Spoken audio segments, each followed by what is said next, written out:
कल्पना कीजिए कि संसद एक ऐसा कानून बनाती है जिससे आपके मौलिक अधिकार प्रभावित हो जाते हैं। अब सवाल यह उठता है कि क्या संसद को संविधान में बदलाव करके आपके मौलिक अधिकारों को सीमित करने का अधिकार है? क्या संसद संविधान के ऊपर है? क्या संसद कभी भी संविधान को बदल सकती है? और क्या अदालत संसद के ऐसे फैसलों को रोक सकती है? आज हम बात करेंगे भारतीय संवैधानिक इतिहास के एक ऐसे मुकदमे की जिसने इन सभी सवालों की नींव रखी। यह मामला था शंकरी प्रसाद बनाम भारत संघ। अगर आप भारतीय संविधान, न्यायपालिका और मौलिक अधिकारों को समझना चाहते हैं तो आपको इस मामले के बारे में जरूर जानना चाहिए। यह केवल एक मुकदमा नहीं था बल्कि संसद और न्यायपालिका के बीच शक्तियों के संतुलन की शुरुआत थी। इस मामले ने यह तय किया कि संसद को संविधान के संशोधन करने की कितनी शक्ति प्राप्त। इस फैसले का प्रभाव इतना व्यापक था कि बाद में गोलकनाथ बनाम पंजाब राज्य और केशवानंद भारती बनाम केरल राज्य जैसे ऐतिहासिक मुकदमों की नींव भी इसी मामले ने रखी थी। भारत को 1947 में स्वतंत्रता मिली और 26 जनवरी 1950 को संविधान लागू हुआ। उस समय देश के सामने बड़ी समस्याओं में से एक थी जमींदारी प्रथा। देश के अनेक हिस्सों में बहुत कम लोगों के पास बहुत अधिक जमीन थी जबकि अधिकांश किसान भूमिहीन थे। इसीलिए सरकार ने जमींदारी उन्मूलन और भूमि सुधार संबंधी कानून बनाया। लेकिन एक समस्या सामने आई। जमींदारों ने अदालतों का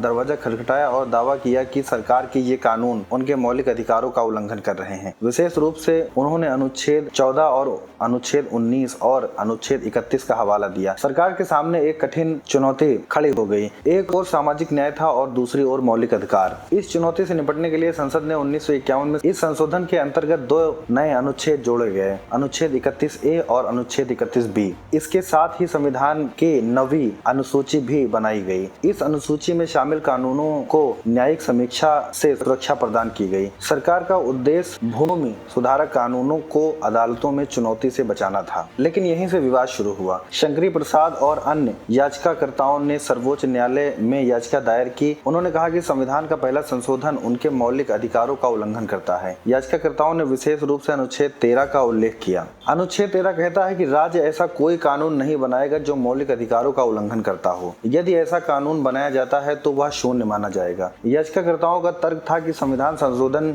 भी एक प्रकार का कानून है, इसलिए यदि कोई संशोधन मौलिक अधिकारों का उल्लंघन करता है तो उसे असंवैधानिक घोषित किया जाना चाहिए। याचिकाकर्ताओं ने 3 प्रमुख तर्क दिए थे। पहला तर्क यह था कि संसद की शक्ति असीमित नहीं है। दूसरा तर्क यह था कि संविधान संशोधन भी अनुच्छेद 13 के अंतर्गत आने वाला कानून है। तीसरा तर्क यह था कि संसद मौलिक अधिकारों को समाप्त या सीमित नहीं कर सकती है। याचिकाकर्ताओं का कहना था कि यदि संसद को यह अधिकार दे दिया गया तो नागरिकों के मौलिक अधिकार खतरे में पड़ जाएंगे। सरकार ने इसके विपरीत तर्क प्रस्तुत किया। सरकार ने कहा कि संविधान संशोधन और साधारण कानून दोनों अलग चीजें हैं। सरकार के अनुसार अनुच्छेद 368 संसद को संविधान में संशोधन करने की विशेष शक्ति को प्रदान करता है, इसलिए संविधान संशोधन को अनुच्छेद 13 के अंतर्गत नहीं रखा जा सकता है। सरकार ने यह भी कहा कि सामाजिक और आर्थिक न्याय स्थापित करने के लिए भूमि सुधार कानून आवश्यक थे। अनुच्छेद 13 और अनुच्छेद 368 का अर्थ। अब इन दोनों अनुच्छेदों को सरल भाषा में समझते हैं। अनुच्छेद 13 यह अनुच्छेद नागरिकों के मौलिक अधिकारों की रक्षा करता है। यह सुनिश्चित करता है कि सरकार ऐसा कोई कानून न बनाए जो मौलिक अधिकारों का उल्लंघन करे।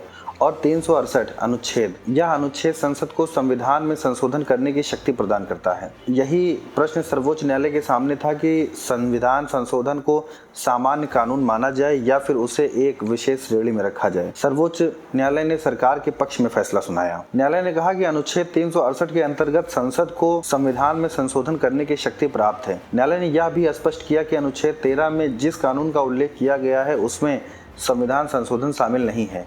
इसका अर्थ यह हुआ कि संसद मौलिक अधिकारों में भी संशोधन कर सकती है और न्यायालय ने प्रथम संविधान संशोधन को पूरी तरह वैध घोषित कर दिया। इस निर्णय का भारतीय लोकतंत्र पर बहुत गहरा प्रभाव पड़ा। इस फैसले से संसद की शक्ति मजबूत हुई और भूमि सुधार कार्यक्रमों को आगे बढ़ने का मार्ग प्रशस्त हुआ। लेकिन समय के साथ यह बहस और गहरी होती चली गई कि क्या संसद की संशोधन करने की शक्ति असीमित होनी चाहिए। गोलकनाथ और केशवानंद भारती मामले से इसकी कैसे तुलना की गई। इस मामले में सर्वोच्च न्यायालय ने कहा कि संसद मौलिक अधिकारों में संशोधन नहीं कर सकती है। इस मामले ने शंकरी प्रसाद मामले के दृष्टिकोण को बदल के रख दिया। केशवानंद भारती बनाम केरल राज्य 1973 का केस कहता है कि सर्वोच्च न्यायालय ने मूल संरचना सिद्धांत अर्थात बेसिक स्ट्रक्चर डॉक्ट्रिन प्रस्तुत किया। न्यायालय ने कहा कि संसद संविधान में संशोधन तो कर सकती है लेकिन संविधान की मूल संरचना को नष्ट नहीं कर सकती है। आज भी यह मामला भारतीय संवैधानिक कानून की आधारशिला माना जाता है। जब भी संसद की शक्तियां न्यायपालिका की भूमिका और